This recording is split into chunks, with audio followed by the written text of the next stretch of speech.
Hello friends, welcome to Rakul teachers. आज हम लोग एक अति महत्वपूर्ण टॉपिक के विषय में चर्चा करेंगे जो समाज के लिए, परिवार के लिए, देश के लिए बहुत ही महत्वपूर्ण टॉपिक है और इसको हम संचारी रोग, कम्युनिकेबल डिजीज के रूप में जानते हैं।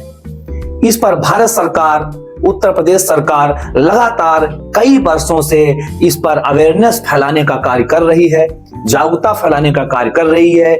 इधर 4-5 सालों में उत्तर प्रदेश सरकार ने इस पर विशेष फोकस किया है। इसको विद्यालयों में बच्चों तक पहुंचाने का काम कर रही है।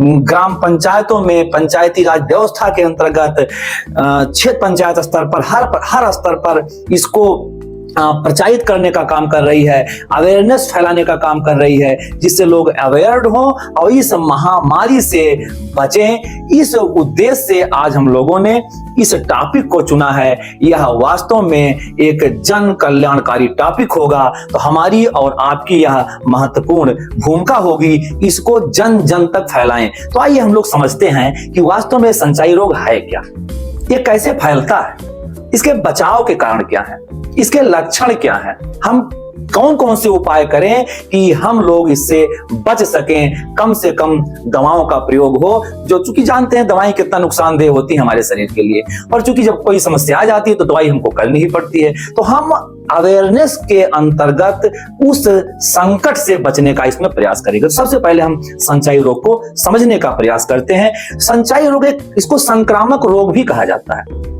यह संक्रमण से फैलता है, एक व्यक्ति से दूसरे व्यक्ति के संपर्क में आने से फैलता है। यह ऐसा रोग है जो रोग ग्रसित व्यक्ति से दूसरे स्वस्थ व्यक्ति में, चाहे वह भोजन के माध्यम से, जल के माध्यम से, संपर्क के माध्यम से, आदि विभिन्न माध्यमों से वह फैल जाता है और वह व्यक्ति, अगला व्यक्ति भी संक्रमित हो जाता है। तो हमको बचाव करना पड़ेगा। इसमें सूक्ष्म जीव होते हैं, ऐसे जीव जो हमको दिखाई नहीं पड़ते हैं, उनके संपर्क में हम किसी माध्यम से आ जाते हैं, चाहे वह जल के माध्यम से, वायु के माध्यम से या संपर्क के माध्यम से आ जाते हैं, और यह रोग उस व्यक्ति को, संबंधित व्यक्ति को वो अपने गिरफ्त में ले लेता है और उसका बहुत बड़ा खामियाजा पूरे समाज को भुगतना पड़ता है। इसका संचरण इतना तेजी से होता है कि ढेर सारे व्यक्तियों को यह प्रभावित कर देता है। इसीलिए इसे कुछ समय निर्धारित है जिसमें हमको आपको इस पर विशेष फोकस करना होगा। इसे यह समय है कि जब गर्मी और ठंडी का सह अस्तित्व हो, अर्थात एक सीजन जा रही है और दूसरी सीजन आ रही है, अर्थात संक्रमण काल। इस टाइम पीरियड में इस प्रकार के सूक्ष्म जीव वो तेजी से फैलते हैं। तो हमको इस टाइम पीरियड में अगर हम देखें तो जब गर्मी से ठंडी, अर्थात अक्टूबर नवंबर माह, जब ठंडी से गर्मी अर्थात मार्च और अप्रैल माह, और जब वर्षा ऋतु होता है उसमें कोई भी जीव तेजी से फैलता है। ऐसी परिस्थितियां विद्यमान होती हैं उस समय कि जीवों के फैलने का सबसे तीव्र वह समय होता है, वह गर्मी, अर्थात गर्मी और वर्षा ऋतु, अर्थात जून जुलाई। इन 6 महीनों में जो समय समय पर हमारे इर्द गिर्द हम इसमें रहते हैं, अगर हम इसमें अपने आप को अवेयर कर लें, अपने बच्चों को अवेयर कर दें और इससे हम सभी को जागरूक कर दें, तो शायद हम इस समस्या, इस महामारी से अपने और अपने समाज को बचा सकते हैं।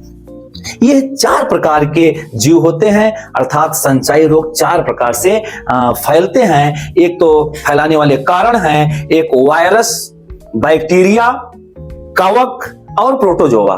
ये 4 जीव होते हैं जो इनके फैलने के लिए जिम्मेदार होते हैं। एक एक करके हम संक्षिप्त में यहाँ पर इसके बारे में भी जान लें। वायरस को हिंदी में विषाणु भी कहते हैं। विषाणु का मतलब विषाक्त अणु, विषाक्त कण। यह अकोशिकीय अति सूक्ष्म जीव होता है, इसकी अपनी कोई कोशिका नहीं होती है। जब यह सजीव के कोशिका के अंदर डेवलप होता है तो अपनी प्रतिकृति पैदा करने लगता है, अनुकृत बनाने लगता है, क्लोन डेवलप करने लगता है, और इतना ज्यादा क्लोन डेवलप कर देता है कि पूरे व्यक्ति का शरीर वो उस रोग से ग्रसित हो जाता है। उस वायरस से वह अधिक से अधिक वायरस उसके अंदर पैदा हो जाते हैं, जिससे व्यक्ति बीमार हो जाता है। तो अर्थात इसकी अपनी कोई कोशिका नहीं होती है, यह कोशिका लेस वायरस होता है, और यह व्यक्ति के शरीर के अंदर जब एंट्री करता है तब यह तेजी से फैलता है। अर्थात व्यक्ति के सजीव के बाहर यह मृत अवस्था में रहता है और कई सैकड़ों साल यह मृत अवस्था में रह सकता है। तो जब तक इसका सजीव का संपर्क नहीं होगा तब तक यह फैल नहीं सकता है। इसमें चेचक है, हैजा है, टाइफाइड है, तमाम प्रकार के ये बीमारियां हैं जो इसके कारण फैलती हैं। अगला है बैक्टीरिया। यह एक कोशिकीय सूक्ष्म जीव होता है। यह पृथ्वी पर सब जगह विद्यमान है। कहीं कहीं बैक्टीरिया दो रूपों में पाया जाता है, एक गुड और एक बैड। अर्थात जो हमारे शरीर में भी हजारों प्रकार के बैक्टीरिया काम कर रहे हैं और हम हजारों प्रकार के बैक्टीरिया का उपभोग करते हैं, अर्थात उसको हम शरीर में लेते हैं जो हमारे शरीर के लिए फायदेमंद होता है। और उसमें तमाम ऐसी बैक्टीरिया होती हैं जो हमारे शरीर के लिए नुकसानदायक होती है। इसलिए गुड और बैड दोनों प्रकार की बैक्टीरिया इस विश्व में पृथ्वी पर पाई जाती हैं, जो व्यक्तियों के लिए हानिकारक भी है और लाभदायक तो है ही है।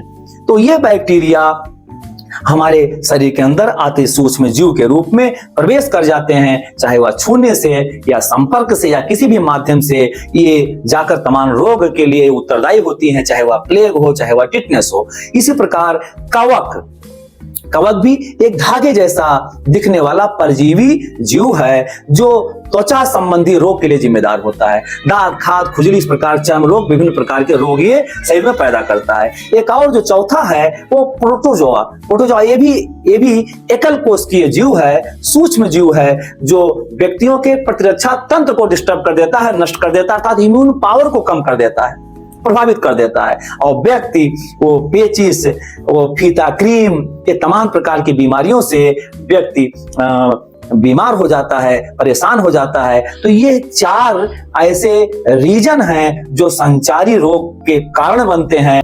आइए मित्रों, हम लोग देखते हैं कि संचारी रोग कौन कौन से होते हैं, उनकी हम उन रोगों को जानते हैं कि कौन कौन से किन रोगों को हम संचारी रोगों के अंतर्गत रखते हैं।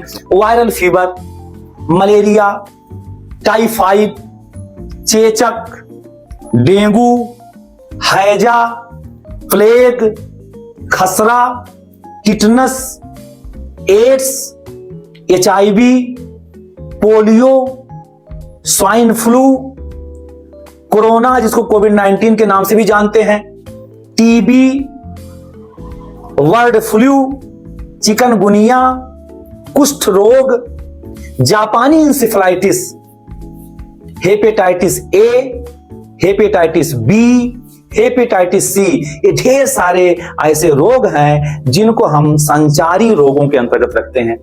आइए देखते हैं इसके लक्षण क्या हैं, कैसे हम जानेंगे कि हम संचारी रोग से पीड़ित हैं।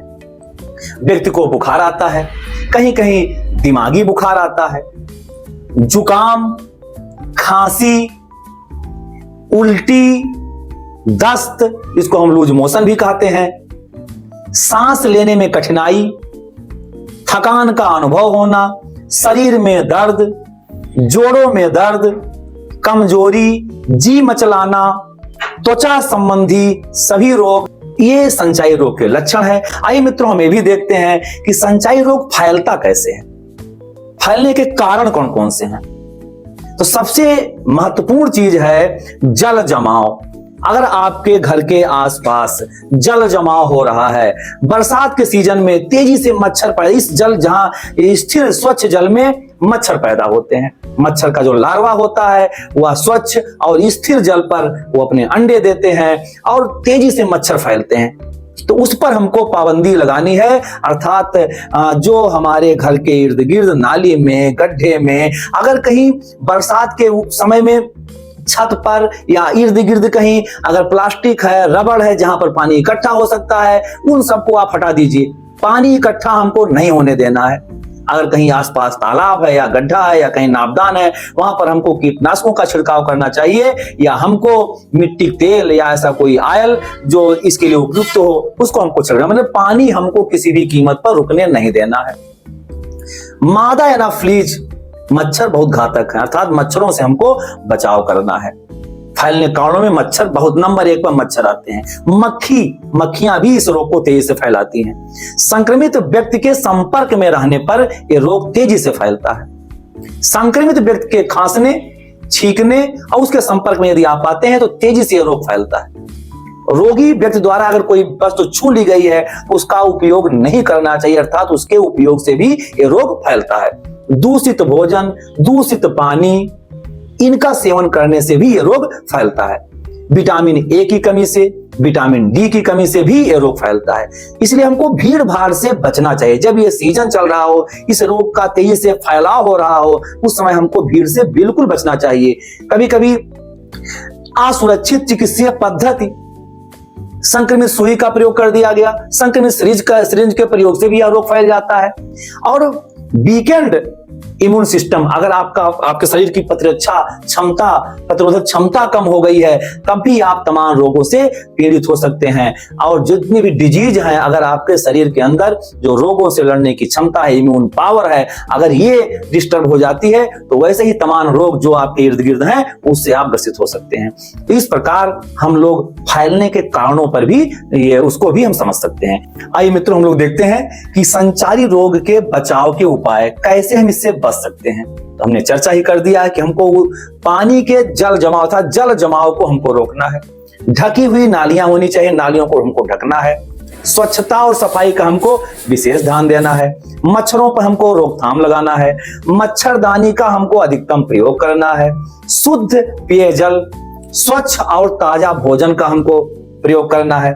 बच्चों का जो टीकाकरण है, जो सरकार द्वारा समय समय पर छोटे बच्चों से लेकर 16 साल तक के बच्चों का जो विभिन्न समयों पर टीकाकरण होता है, उसको हमको अनिवार्य रूप से कराते रहना है। Vitamin A, vitamin B, vitamin C, vitamin E का समय समय पर हमको प्रयोग करते रहना है। जो स्वास्थ्य कर्मी हैं, उनको भी प्रशिक्षण लेते रहना चाहिए। जो समय समय पर इस डिजीज में समस्याएं आती हैं, उसको हम लोगों को अवॉइड करती रहेंगी। प्रतिदिन व्यायाम करना चाहिए, पर्याप्त नींद लेनी चाहिए, बार बार हमको साबुन से हाथ धोते रहना चाहिए। सैनिटाइजर का प्रयोग, आवश्यकता पड़ने पर सैनिटाइजर का भी प्रयोग करना चाहिए। आवश्यकता पड़ने पर डॉक्टर से सलाह लेना चाहिए। हम जब ये रोग तेजी से फैला हो, तो हम दरवाजे के हैंडल पर हम उसको सैनिटाइज भी करते रहना चाहिए। हमको हमारा जब ये रोग तेजी से फैला हो, तो टूथब्रश, रेजर, तौलिया, इसको हम साझा न करें, अर्थात सेपरेट रखने का प्रयास करें। अपना चाहे आंख, मुंह, नाक, इसको बार बार ना छुएं। हमेशा सैनिटाइजर का प्रयोग करें। ये तमाम ऐसे उपाय हैं हम जिससे संचारी रोगों से बच सकते हैं, संचारी रोगों को नियंत्रित कर सकते हैं। जो मांसाहारी लोग हैं, उनको कच्चे अध पके मांस का प्रयोग नहीं करना चाहिए, अंडे का प्रयोग नहीं करना चाहिए। शाकाहारी लोग हैं, उनको डेयरी उत्पादों पर विशेष ध्यान देना चाहिए कि पके हुए डेयरी अर्थात डेयरी उद्योग, जो डेयरी उत्पाद होते हैं, वो विधिवत पकाकर ही उसका उपभोग करें। इस प्रकार से अगर हम तमाम इन उपायों का हम प्रयोग करेंगे, तो हम इससे बच सकते हैं। और सबसे बड़ा उपाय है कि हमको समय समय पर डॉक्टर से आवश्यक सलाह लेना और आवश्यक ट्रीटमेंट कराते रहना। इस प्रकार से मित्रों, यह योजना उत्तर प्रदेश सरकार के द्वारा स्कूलों में भेजी गई है, जिससे हमारे स्कूल के बच्चे टोटल संचारी रोग को समझ सके और इससे बच सके। अवेयर अर्थात जागरूकता ही बचाव है। अगर हम महामारी से बचना है, तो स्वयं को और अपने परिवार समाज को जागरूक करना होगा। मित्रों, हमारा अगला वीडियो आपको सतत मिलता रहे, इसलिए हमारे वीडियो को लाइक, शेयर और सब्सक्राइब करते रहिए। Thank you.